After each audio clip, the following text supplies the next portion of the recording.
Cancel करने के बाद फिर मैंने दोबारा से वहाँ पे अप्लाई किया। अब कौन-कौन से डॉक्यूमेंट कैंसिल किए, कितना टाइम लगा, कितनी चीज़ों में मैं रुका, ये मैं आपको बताऊँगा इस वीडियो के पार्ट 2 के अंदर। तो पार्ट 2 देखना मत भूलिएगा। पार्ट 1 के अंदर मैंने आपको बताया था कि किस तरीके से दुबई फ्री ज़ोन क्या है, क्यों कंपनी बनाते हैं, क्या है और मैंने क्यों शारजा कंपनी मूव की। अब कंपनी मूव करने के लिए मुझे 5 साल के अंदर बच रहे हैं तकरीबन 55 से 60 हज़ार दिरहम ऑलमोस्ट। लेकिन उसमें बेनिफिट क्या हो रहा है मुझे? बेनिफिट ये हो रहा है कि मुझे यहाँ बैठना नहीं है। मैं यहाँ आता भी हूँ तो मुझे फ्लेक्सिबल डेस्क चाहिए, मेरे लिए काफ़ी है। वो फ्लेक्सिबल डेस्क मुझे शारजा में भी मिलती है और शारजा निस्बतन सस्ता एरिया पड़ता है। तो अगर आपकी ऐसा बिज़नेस नीड है जिसमें आप इंटरनेशनल क्लाइंट के साथ काम कर रहे हैं, जैसे मैं इंटरनेशनल क्लाइंट के साथ काम कर रहा हूँ और वो पेमेंट पाकिस्तान नहीं भेज रहे ड्यू टू रेगुलेशंस और चीज़ें, तो फिर आप पेमेंट कहाँ ड्रॉप कराओगे? आपको फिर वो पेमेंट दुबई में जानी होगी। दूसरा, बहुत सारी कंपनी जैसे मैंने आपको बताया कि वो दुबई पाकिस्तान से बिज़नेस नहीं करती, तो वो कैसे करेंगी? या तो आप किसी और को पार्टनर बनाओ, जैसे सऊदीया में सीआर लेते हैं, ठीक है? सीआर आपको लेना पड़ता है, वरना आप नहीं ले सकते, काम नहीं कर सकते, ठीक है? तो वो आपको लेना होगा और उसके बाद आप काम करोगे। लेकिन सऊदीया में कंपनी महँगी बनती है, तो क्या बचता है आपके पास? दुबई या शारजा? शारजा में जब कंपनी सस्ती बन रही है तो बनाओ ना। तो मैं नीचे डिटेल दे दूँगा, आप भी जाके शारजा में कंपनी बना सकते हैं 2 साल के अंदर। 2 साल का वीज़ा, 2 साल की एमिरेट्स आईडी और सारी चीज़ें 22,000 दिरहम में। अच्छा, अभी एक और प्रॉब्लम भी आ रही है कि वीज़ा और कंपनी बहुत मुश्किल से बन रही है। कंपनी बन भी जाती है, लोगों के रेज़िडेंट वीज़ा रिजेक्ट हो जाते हैं। हमारे 1-2 पाशा मेंबर्स हैं, उन्होंने कंपनी बनाई, आई थिंक मैदान में या डीटेक के अंदर कंपनी बन गई। उसके बाद जब कंपनी बनने के बाद उनका रेज़िडेंट वीज़ा अप्लाई किया गया, यानी कि एंट्री परमिट अप्लाई किया गया, वो रिजेक्ट हो गया। अब वो जब रिजेक्ट हो गया एंट्री परमिट, तो उसकी वजह से क्या हुआ, उनकी कंपनी आज भी वैसी है, वो ऑपरेट ही नहीं कर सकते, वो यहाँ आ नहीं सकते, बैंक अकाउंट नहीं खोल सकते, एमिरेट्स आईडी नहीं मिलेगी, एस्टेब्लिशमेंट कार्ड नहीं मिलेगा, मेडिकल नहीं होगा, कैसे आएँगे यार? मैं इसीलिए 1 महीने तक यहाँ पे था। 2023 में आसान था, बन गई थी, उसके बाद अभी मैं आया हूँ, मेरा इरादा था कि मैं चला जाऊँ, कंपनी मतलब बन बाहर से ही हो जाए, जब एंट्री परमिट मिले तो मैं आ जाऊँ। तो मुझे यहाँ के कंसल्टेंट्स ने बोला कि उस्मान भाई ये गलती मत कीजिएगा, पाकिस्तान और इंडिया और बांग्लादेश में कुछ प्रॉब्लम्स चल रही हैं, स्पेशली पाकिस्तानियों के साथ, कि आप अगर बाहर होते हैं तो फिर एंट्री परमिट ही इशू नहीं करते। फिर आपकी कंपनी दुबई से बंद हो जाएगी। शारजा से कंपनी खुल भी गई है, कंपनी मैं खोल के चला गया था। लेकिन अभी मई 2025 के अंदर अगर आपको एंट्री परमिट नहीं मिला तो क्या करोगे? फिर आप आ ही नहीं पाओगे और मई के अंदर ही मेरी एमिरेट्स आईडी एक्सपायर हो रही थी। तो फिर मैंने क्या किया, मैं यहाँ रुका, यहाँ पे मैं आया। अब मैं वो असल प्रोसेस बता रहा हूँ जिसको आपको समझना ज़रूरी है। ये नई कंपनी का प्रोसेस भी मैं इसमें बता दूँगा और जो पुरानी बन के उसका भी बता दूँगा। सबसे पहले मैं यहाँ आया, मेरी कंपनी थी दुबई में, मुझे उसको कैंसल करनी थी, बंद करनी थी प्रॉपर, और शारजा में जो कंपनी मैं खोल दिया था, क्योंकि कंपनी खोलने में ना आपको डॉक्यूमेंट्स नहीं चाहिए होते, जनरल डॉक्यूमेंट्स चाहिए, लेकिन वीज़ा वगैरह बाद का काम है, रेज़िडेंट वीज़ा, एमिरेट्स आईडी और एंट्री परमिट वगैरह वो सब बाद में चाहिए। तो फिर मैं जब यहाँ आया, मैं दुबई की कंपनी को बंद करने का प्रोसेस स्टार्ट किया। उसकी 9 तारीख को मेरा लाइसेंस एक्सपायर हो रहा था। मेरे ऊपर पेनल्टी पड़ी तकरीबन 1000 दिरहम की, क्योंकि 9 अप्रैल को लाइसेंस एक्सपायर था, लेकिन मेरी कुछ फैमिली कमिटमेंट थी, मैं 9 अप्रैल को एंट्री नहीं कर सका और मेरा एमिरेट्स आईडी एक्सपायर थी 9 मई को। तो 9 मई से पहले मुझे दुबई आना था। मैं आया हूँ तकरीबन 19 अप्रैल को आया हूँ। तो 10 दिन ऊपर निकल गए थे। तो एस्टेब्लिशमेंट कार्ड और जो मैंने अपनी कंपनी का रिन्यूअल नहीं किया, जब मैं बंद करने गया हूँ तो उन्होंने कहा भाई पहले पेनल्टी तो भरो। तो पेनल्टी मुझ पे लगी है 2000 दिरहम की, वो मैंने भरी। अगर 2 अप्रैल से पहले मैं बंद कर देता, 9 अप्रैल से पहले, तो फिर मुझे वो पेनल्टी नहीं पड़ती। तो बंद करने में कितने लगे? 2000 दिरहम। टोटल मुझे कंपनी क्लोज़ करने में तकरीबन 5500 दिरहम लगे। अब मैं आपको कैलकुलेशंस बताता हूँ कि एक बंदा जिसकी दुबई में रिन्यूअल कराता है वो 2 साल का, और मैंने जो कंपनी बंद करके वहाँ खोली है, तो कितने पैसों में फ़र्क आया और आगे कितना फ़र्क आएगा, ये समझना बहुत ज़रूरी है। ये कैलकुलेशंस है और ये वो कैलकुलेशंस है जो कोई लिखा हुआ नहीं देगा, ये मैंने धक्के खा के सीखे हैं। तो वो मैं आपको बता रहा हूँ ताकि आपको फ़ायदा रहे, और मैं रिस्क ले रहा होता हूँ। मैंने यही सोचा था कंपनी बंद हो जाएगी, नई ही नहीं खुलेगी, कोई मसला नहीं यार, नहीं आएँगे वापस।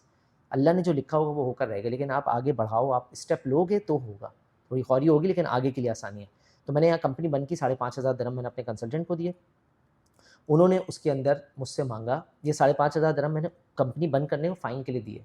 एक और कंसल्टेंट दूसरा हायर किया जिसने मुझे लिक्विडेशन रिपोर्ट बना के दी।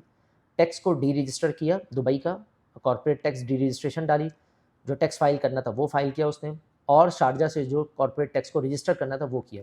ये सारा काम मुझे एक जगह से रेट मिले थे 6000 दिरहम के। फिर मैंने 1-2 और लोगों से पूछा जो यहाँ मेरे कुछ बिज़नेस कोलीग्स हैं, जो अपनी कंपनी चला रहे हैं, उन्होंने 1-2 लोगों का नंबर दिया, उसने मुझे वो काम 2500 दिरहम में करके दिया पूरा।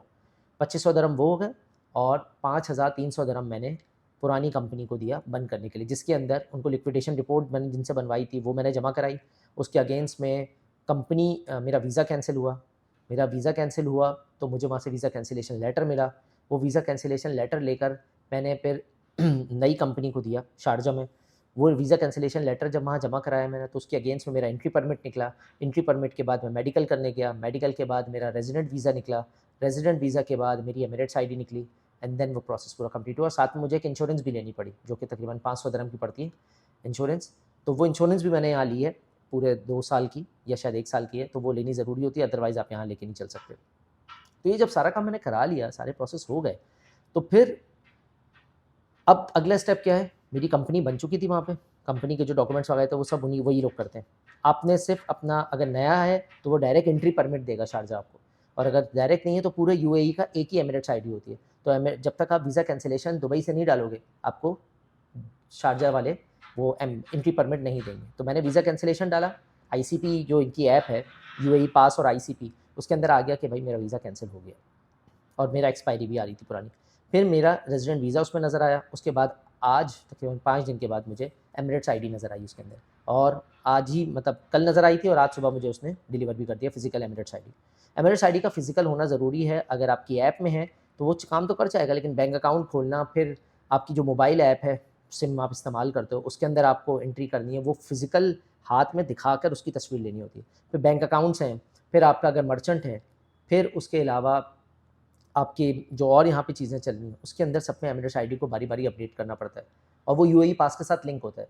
और यूएई पास के साथ लिंक होता है, वो आप झूठा एमिरेट्स आईडी नहीं दिखा सकते, कोई प्रिंटेड फॉर्म में नहीं दिखा सकते, क्योंकि वो यूएई पास से उठा लेता है। कुछ जगहों पे वो फिज़िकल देखता है, और वो एआई के थ्रू स्कैन कर लेता है कि भई ये ओरिजिनल है या डुप्लीकेट है, सिंपल।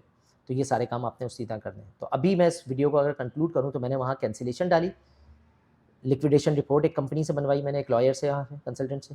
उसकी लिक्विडेशन रिपोर्ट की बेसिस पर मैंने वीज़ा कैंसिलेशन डाला, उसमें 1 हफ़्ता लगा, वीज़ा कैंसिलेशन रिपोर्ट आया मेरे पास। अभी कंपनी पुरानी बननी हुई है, उसमें 2 महीने लगेंगे, इतनी आसान नहीं होती कंपनी बंद करना एलएलसी को। तो वो प्रोसेस में चल रहा है। तो वो कैंसिलेशन रिपोर्ट उठा के मैंने किसको दी? शारजा में। जब वो कैंसिलेशन वीज़ा कैंसिल हो गया, तो फिर दोबारा शारजा से निकलेगा। एक एमिरेट्स के अंदर, मतलब पूरे यूएई के अंदर एक ही निकलता है आपका, 7 मेरे ख़्याल है आती हैं एमिरेट्स यहाँ पे। अजमान है, रासुल खैमा है, शारजा है, अबू धाबी है, जुबैल है, उसके अलावा ये अपना दुबई आ जाता है, ठीक है ना? और उसके अलावा एक और है, वो मुझे अभी याद नहीं आ रहा, अलैन आता है। तो ये 6-7 आते हैं। आप कहीं से भी निकालोगे तो निकलेगा एक ही, 2 नहीं निकलेंगे, ठीक है? तो वो कैंसल हुआ, तो मेरा उन्होंने शारजा से निकाला, रेज़िडेंट वीज़ा निकाला, एंट्री परमिट निकाला, मेडिकल कराया, फिर रेज़िडेंट वीज़ा निकला उसकी बेसिस पर, जब मेडिकल रिपोर्ट ओके आ गई, चेस्ट का एक्स-रे लिया था और ब्लड लिया सैंपल उन्होंने। बायोमेट्रिक क्योंकि पुराना हुआ हुआ था, इसलिए इस दफ़ा नहीं हुआ, वरना बायोमेट्रिक भी करवाना पड़ता है आपको। मेडिकल के पड़ते हैं तकरीबन 360 दिरहम, 360 नॉर्मल पे, और 480 शायद अर्जेंट पे। तो वो पैसे दिए मैंने, फिर इंश्योरेंस के 500 दिरहम दिए मैंने, तो ये तकरीबन 1000 दिरहम हो गए, ठीक है? तो ये सारी चीज़ें हैं, इसके लिए आपको यहाँ रुकना है। मैं तकरीबन ऑलमोस्ट 1 महीना यहाँ रुका हूँ, 3 हफ्तों के करीब तो हो गए, 3 हफ्ते से ऊपर हो गए। सॉरी, 4 हफ्ते हो गए मुझे, 4 हफ्ते यहाँ रुका हूँ। 2 हफ्ते के अंदर तो लिक्विडेशन रिपोर्ट और कैंसिलेशन पे गया है, तीसरे हफ्ते पे प्रोसेस डाला है, और चौथे हफ्ते मेरी चीज़ें आना शुरू हुई हैं। अब वो 4 हफ्ते मैं कहाँ रुका हूँ? वो 4 हफ्ते मैं रुका हूँ यहाँ पे एक हॉस्टल के अंदर, सिंपल 50 दिरहम के अंदर, क्योंकि पैसे आपको अगर बचाने हैं, क्योंकि मुझे पूरे दिन ऑफ़िस में बैठना होता था और शाम में जाके सोना होता था, तो मैंने पैसे वहाँ बचाए। बजाए इसके कि आप किसी होटल में लें, आप हॉस्टल में रह सकते हैं, ये अपनी-अपनी चॉइस है। तो मुझे फ़ालतू पैसे खर्च करना पसंद नहीं है कि मैं बिला वजह पैसे खर्च करूँ, होटल में रुकूँ। तो मैं कोवर्किंग स्पेस यूज़ करता हूँ, जो कि बुर्जुमान के अंदर भी है, बुर्जुमान मेट्रो में। पूरे महीने का आप ले लें, फ्लेक्सिबल डेस्क वहाँ पे, वो आपको 650 दिरहम की मिल जाएगी। वरना शारजा में जहाँ खुलवाया वहाँ भी जाके बैठ सकते हैं, लेकिन रोज़ शारजा जाना और दुबई वापस आना तो मुश्किल है। या फिर आप शारजा में ही रह लो जाके। ये टोटली आपके ऊपर है, वो उसका कोई वो नहीं है। उसकी एक अलग वीडियो बनाई हुई है कि कहाँ-कहाँ, कितने-कितने पैसे बचा सकते हो, ये आपके ऊपर है। ठीक है? उम्मीद है वीडियो समझ में आई होगी। तो कंपैरिज़न बताऊँ, मेरा जो क्लोज़िंग के अंदर पैसे लगे हैं, वो ऑलमोस्ट कोई 8000 दिरहम, फिर यहाँ रहना-वहना, खाना-पीना सब मिला के तकरीबन ऑलमोस्ट 10,000 दिरहम लग गए मेरे महीने के। वो 10,000 दिरहम जो मेरे लगे हैं, तो टोटल मेरी कंपनी बनी है तकरीबन 31 से 32,000 दिरहम में। स्टिल मैं दुबई के अंदर अगर 2 साल का भी रिन्यूअल डालता, तो 40,000 दिरहम देने पड़ते मुझे। फिर भी मैंने 8,000 दिरहम वहाँ बचाए, और अगले 5 साल के अंदर जब मैं दुबई में शारजा में रिन्यू करूँगा, तो 5 साल की रिन्यूअल कॉस्ट मेरी आ रही है तकरीबन 45,000 दिरहम या 40,000 दिरहम, एज़ कम्पेयर विद दुबई, जहाँ पे 80 से 1 लाख दिरहम आती है। ठीक है? तो ये एमिरेट्स आईडी हर 2 साल में रिन्यू होती है, बिज़नेस हर 1 साल में रिन्यू होता है। तो 1 साल बिज़नेस लाइसेंस की कॉस्ट लेट्स से दुबई के अंदर आएगी 17,000 दिरहम, अगले साल आएगी 22,000 दिरहम। तो 17 और 22 को आप लगा लोगे, ऑलमोस्ट 40,000 दिरहम बनेंगे। फिर 6 महीने में एंट्री है। तो इस प्रोसेस को 1 महीने की जो मैंने ख्वारी की है, इससे अगले 5 साल में मैं 50 से 60,000 दिरहम बचा सकता हूँ अपने। और मुझे यहाँ प्रॉब्लम भी नहीं हुई, मैंने 1-2 कस्टमर यहाँ बना लिए, लोगों से जाके मिल लिया मैंने, ये होता है यहाँ फ़ायदा बस। उम्मीद है वीडियो समझ में आई होगी, और अगर कंपनी बनानी है, तो मैं इसमें आपको हेल्प आउट कर सकता हूँ। नीचे मैं कमेंट सेक्शन में अपनी डिटेल्स दे दूँगा।